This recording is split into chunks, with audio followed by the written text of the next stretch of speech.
اپنی نتھ اتروائی پر کسی کے نہ آنے سے فریدن بہت ہی زیادہ غصہ ہو چکی تھی، اور صبح ہی اس سے ملنے وہ نواب ولی محمد آ گیا۔ اس نے فریدن سے معافی مانگی کہ کل میں نہیں آ پایا، پر اب سے تمہارا صاحب صرف میں ہوں۔ اور دوسری طرف ملکہ اس نوکرانی سائمہ کا گانا سن لیتی ہے۔ ملکہ کو سائمہ کا گانا پسند نہیں، کیونکہ وہ عالم سے بھی اچھا گاتی تھی۔ سائمہ کو پتا چلا کہ ملکہ نے اس کی آواز سے چڑ کر اس کا سودا کر دیا۔ سائمہ نے اپنے عاشق اقبال کو سب کچھ بتایا۔ وہ کہتا ہے کہ میں ملکہ جان کو پیسے دوں گا تاکہ وہ تمہیں نہ بیچے۔ سائمہ نے جا کر یہ بات ملکہ جان سے کی۔ وہ کہتی ہے کہ ٹھیک ہے کہ اپنے عاشق اقبال سے کہو کہ 15 دن میں پورے 10,000 لے آئے، تمہیں نہیں بیچیں گے۔ اقبال نے یہ پیسے کمانے کے لیے جوا کھیلنا شروع کر دی، اور 15 دنوں میں اس سے صرف 2200 جڑے۔ ملکہ جان کی نوکرانی ملکہ جان سے کہتی ہے کہ اسے تھوڑا اور وقت دے دیجیے۔ تو دوسری طرف وحیدہ کی بیٹی شمع وحیدہ کے ساتھ چکر چلا بیٹھی تھی۔ وحیدہ یہ دیکھ غصہ ہو گئی، وہ اپنے آپ کو ختم کرنے چلی تھی۔ ببو نے اسے روکا، پر ملکہ جان جب آ کے یہ باتیں سنتی ہے، اس نے وحیدہ کی بیٹی کو روکنے کے بجائے وحیدہ کا صاحب اس سے لے کر اس کی بیٹی کو دے دیا۔ وحیدہ رونے لگی کیونکہ ملکہ جان اس سے سب کچھ چھین چکی تھی۔ جب تاجدار باغیوں کے لیڈر سے ملا، وہ ان کے ساتھ جڑنا چاہتا تھا۔ باغیوں کے لیڈر نے کہا کہ آپ ہم جیسے نہیں ہیں، پہلے یہاں کے لوگوں کے ساتھ جڑ کر ہم جیسے بنے ہیں۔ تاجدار گلیوں میں ان کے پوسٹر لے کر گھومنے لگا، اور یہیں اس کی پھر سے ملاقات ہوئی عالم سے۔ عالم بھی اس کے ساتھ یہ پوسٹر بانٹنے لگتی ہے۔ وہ بھاگ کر فریدن کے پاس گئی۔ فریدن نے عالم کو کہا کہ آپ کو جو بھی تاجدار کو کہنا ہے وہ سب کچھ ایک خط میں لکھ دیں، ہم وہ خط تاجدار تک پہنچا دیں گے۔ پر عالم کو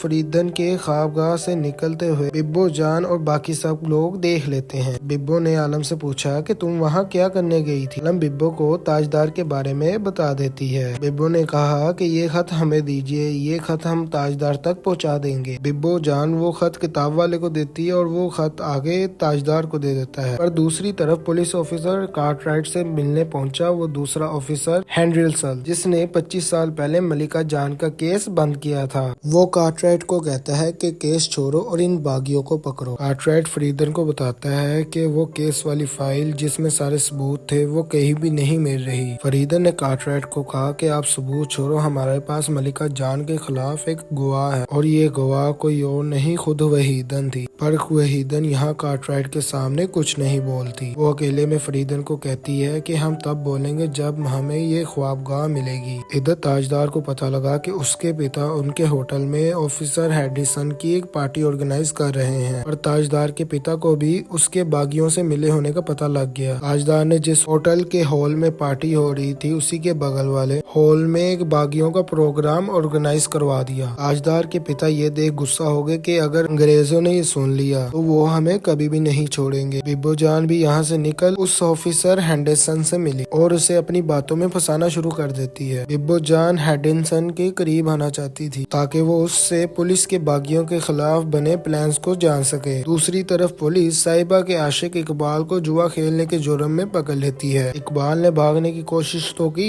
پر پولیس نے اسے صاحبہ کے سامنے ہی پکڑ لیا۔ یہ سب کچھ ملکہ جان کا ہی کیا دھرا تھا، اور یہ سب کچھ عالم جانتی تھی۔ ملکہ جان نے عالم کو کہا کہ آپ اپنی نتھ اتروائی کروائیے، ہم اقبال کو رہا کروا دیں گے۔ تو عالم مان گئی، پر یہ سب کچھ صاحبہ بھی سن رہی تھی۔ عالم گھنگرو ڈال کھڑی ہوگی تو ببو جان یہاں اس کے لیے تاجدار کا ایک خط لے کر آئی۔ اس نے عالم کو ملنے بنایا تھا۔ عالم تاجدار سے ملنے کے لیے نکل پڑی، پر تاجدار وقت پر اس کے پاس نہیں پہنچ پائے گا کیونکہ اسے باغیوں کے ساتھ ایک ریلی پہ جانا پڑ گیا۔ عالم اس کا انتظار کر کر تھک کر واپس چلے گئی۔ وہ نتھ اتروائی کے لیے تیار ہونے لگ جاتی ہے۔ یہی سائمہ اپنی دوست عالم کو بچانے کے لیے ایک طوائف بن گئی۔ ملکہ جان نے اسے دو نوابوں کو بھیج دیا تھا، تو دوسری طرف فریدن نے تاجدار کا لکھا ایک نقلی خط عالم تک پہنچایا جس میں لکھا ہوا تھا کہ تاجدار عالم کو اپنے پاس بلا رہا ہے۔ صاحبہ بھی عالم کو یہاں کہتی ہے کہ عالم اب تم چلی جاؤ، اب تمہیں ہمارے لیے کچھ کرنے کی ضرورت نہیں۔ فریدن عالم کو اس کی نتھ اتروائی کے دن ہی بھگا دیتی ہے۔ شاہی محل میں ملکہ کو جیسے اس بات کا پتہ لگا اس کا سارا غرور چکنا چور ہو گیا۔ عالم دوسری طرف تاجدار کے گھر پہنچ جاتی ہے، یہاں اسے پتہ چلا کہ یہ خط تو تاجدار نے کبھی لکھا ہی نہیں، اور تاجدار کو جیسے ہی یہ پتہ لگا کہ عالم ایک طوائف ہے اس نے اسے واپس چلی جانے کو کہہ دیا۔ فریدن نے اپنی